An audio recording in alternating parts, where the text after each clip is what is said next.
बार फिर पत्र पर सियासत शुरू हो गई है, जहां आपको बताते चले मुख्यमंत्री भूपेश बघेल ने प्रधानमंत्री नरेंद्र मोदी को पत्र लिखा है।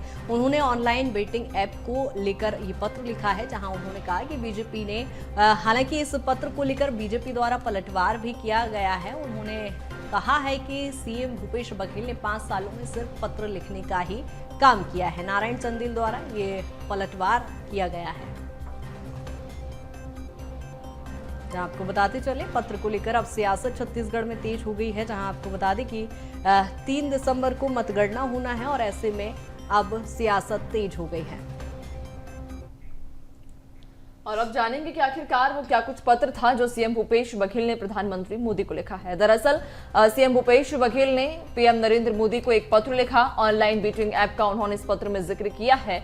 ऑनलाइन बेटिंग ऐप पर उन्होंने रोक लगाने की मांग की है और लिखा है कि माननीय प्रधानमंत्री श्री नरेंद्र मोदी जी को यह पत्र लिखकर ऑनलाइन बेटिंग के संबंध में कारोबार से जुड़े platform, web APK, Telegram, Instagram, URL इत्यादि पर पूर्णतः प्रतिबंध लगाए जाने की मांग उन्होंने इस पत्र में की है।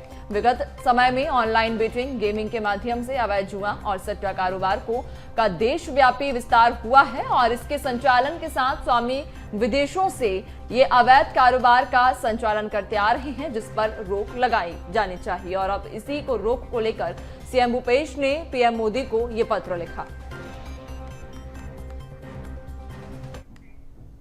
वहीं सीएम भूपेश बघेल के पीएम मोदी को लिखे पत्र पर अब सियासत तेज हो गई है। नेता प्रतिपक्ष नारायण चंदेल ने सीएम भूपेश बघेल पर तंज कसा है। उन्होंने कहा पूरे 5 साल निकल गए, कल कांग्रेस पार्टी की सत्ता से विदाई हो जाएगी। मुख्यमंत्री ने पत्र लिखने के अलावा किया क्या है, कितने पत्र अब तक लिख चुके हैं, वहीं इस पर कांग्रेस ने भी पलटवार किया है। अब कल मुख्यमंत्री जी की विदाई हो जाएगी, कांग्रेस पार्टी की सत्ता से विदाई हो जाएगी। मुझे ये बताया कि मुख्यमंत्री जी ने, भूपेश बघेल जी ने पूरे 5 साल में सिवाय पत्र लिखने के प्रधानमंत्री जी को किया क्या है और कितने पत्र अब तक लिख चुके हैं। कई सौ, कई हजार पत्र उन्होंने प्रधानमंत्री जी को लिखा है। एकमात्र काम उन्होंने किया है, प्रदेश का कोई विकास नहीं हुआ, छत्तीसगढ़ में विकास ठहर गया है। छत्तीसगढ़ ने अगर कीर्तिमान बनाया है तो भ्रष्टाचार का कीर्तिमान बनाया है। और मुख्यमंत्री जी के इस सरकार का पूरे 5 साल में कोई विजन नहीं रहा छत्तीसगढ़ के प्रति कि हम छत्तीसगढ़ को किस दिशा में ले जाएंगे, हम छत्तीसगढ़ में क्या करना चाहते हैं। इस भूपेश सरकार की, इस कांग्रेस सरकार की नीति और नीयत दोनों खराब रही। पार्टी नेता प्रतिपक्ष मुगालते में है। जमीनी हकीकत यह है कि नेता प्रतिपक्ष स्वयं चुनाव हार रहे हैं और भारतीय जनता पार्टी छत्तीसगढ़ में मुझे नहीं लगता कि दहाई के अंक तक पहुंच पाएगी। 75 सीटों से अधिक के साथ हमारी सरकार बन रही है। हम अगली बार 3/4 बहुमत की सरकार बनाने जा रहे हैं। और इसी पर ज्यादा चर्चा के लिए सहयोगी रायपुर से शिखर हमारे साथ जुड़ गए। शिखर, जिस तरह से देख रहे हैं सीएम भूपेश बघेल ने पीएम मोदी को पत्र लिखा, लेकिन एक बार फिर पत्र पर सियासत अब तेज हो गई है। देखिए, मुख्यमंत्री भूपेश बघेल ने जो पत्र लिखा है वो ऑनलाइन बैटिंग ऐप को लेकर लिखा है, क्योंकि जिस तरह से छत्तीसगढ़ में ऑनलाइन बैटिंग ऐप को लेकर लगातार छत्तीसगढ़ सरकार कार्रवाई करते हुए नजर आई थी, उसके बाद बयानबाजियों का दौर भी लगातार देखने को मिला था। और जिस तरह से बयानबाजी देखने को मिल रही थी, उसके बाद की स्थिति की बात की जाए तो कार्रवाइयाँ भी ताबड़तोड़ देखने को मिली थी। हालांकि जिस तरह से भी कांग्रेस की ओर से कहा जा रहा था कि ऑनलाइन बैटिंग ऐप पर प्रतिबंध लगाने का अधिकार केंद्र सरकार का है, राज्य सरकार इस पर कुछ नहीं कर सकती है।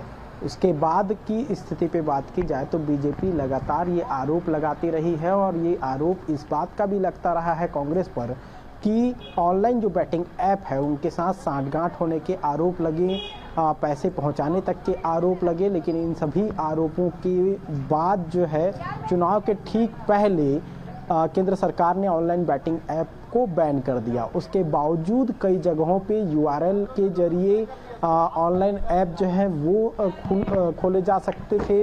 इसके साथ ही जो तमाम जो सोशल मीडिया प्लेटफॉर्म्स हैं, उन तमाम सोशल मीडिया प्लेटफॉर्म्स पे ऑनलाइन बैटिंग ऐप को लेकर विज्ञापन भी चल रहे थे। उन सभी चीज़ों को लेकर मुख्यमंत्री भूपेश बघेल ने पत्र लिखा और पत्र के माध्यम से ये अनुरोध किया कि जिस तरह से सोशल मीडिया पर उसे लेकर प्रचार प्रसार किया जा रहा है, यूआरएल के माध्यम से जो ऑनलाइन बैटिंग ऐप खुल रहे हैं, उन तमाम चीज़ों पर जो है प्रतिबंध लगना चाहिए। हालांकि जिस तरह से मुख्यमंत्री भूपेश बघेल ने पत्र लिखा है उसके बाद छत्तीसगढ़ में एक बार फिर से सियासत हाई होती नजर आ रही है।